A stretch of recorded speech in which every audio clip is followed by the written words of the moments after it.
I don't believe there's another organization, either inside the Navy or external to the Navy, that is more important to our future of naval aviation than is NAVAIR. And if you look at what NAVAIR brings to the table, all the way from before we even start a program and our analysis of alternatives that are largely done by our folks at NAVAIR, through development, production, sustainment, and all the way till we retire these aircraft, the weapons or the weapons systems. NAVAIR is an integral piece of that through the entire process. Well, I've spent a tremendous amount of time during my 30-plus year career here at NAVAIR in various roles, all the way from the time when I was a test pilot through a program executive officer, vice commander, and now my current job. So I've got I think, a very good understanding of what NAVAIR can do, what we bring to the game, so to speak. So I'm very comfortable working within the NAVAIR organization, but I think my last 2 years at the Secretariat very much broadened my perspective on how NAVAIR and naval aviation fit in the larger Department of the Navy as well as the Department of Defense picture. You'll hear me talk about two things primarily. The first is current readiness, and the second is our ability to afford our future, the capability and the capacity of our aircraft and our weapons systems in the future. Let me talk about current readiness a little bit. Today we have far too many aircraft on our flight lines that the fleet cannot fly. We have approximately 25 different type model series of aircraft in the fleet today. Out of those, only 5 of those type model series have the required number of aircraft ready for flight on any given day.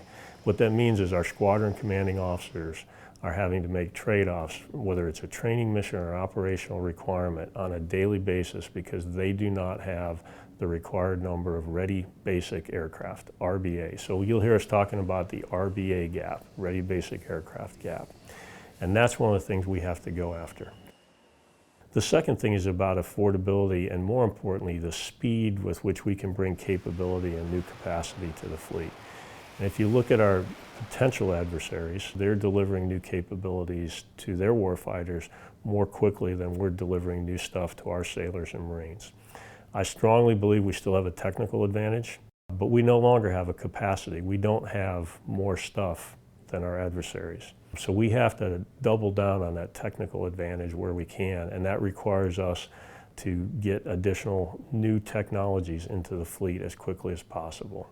We know how to fix this. It's as simple as reallocating the resources to those areas, those tasks that we know we need to either do because we haven't been doing them in the past, or we need to do better because we haven't done them to the extent we need to.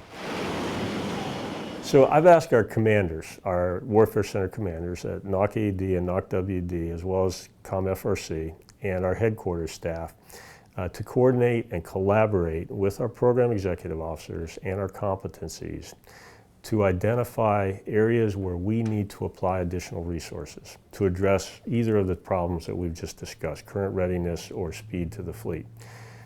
So we're going to look for places we need to put resources, and correspondingly, we're going to look to areas where we believe we can take additional risk. We will look for ideas not only from leadership, but through every level of the organization, because it's the workforce, quite honestly, that knows what work we're doing that may be of lesser value to our sailors and Marines. It's also the workforce who can identify those areas where we critically need to apply more resources in able to deal with one of our tactical issues.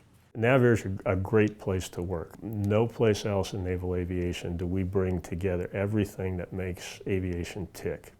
To have the opportunity to lead this great organization that I've been a part of for probably the most part of my 30-plus year career is just a great opportunity for me personally. And I think this is, quite honestly, for the entire organization, this is a crucial point in time as we try and address this current readiness issue, but also at the same time focus on our future and what capabilities we need to get out to our sailors and Marines.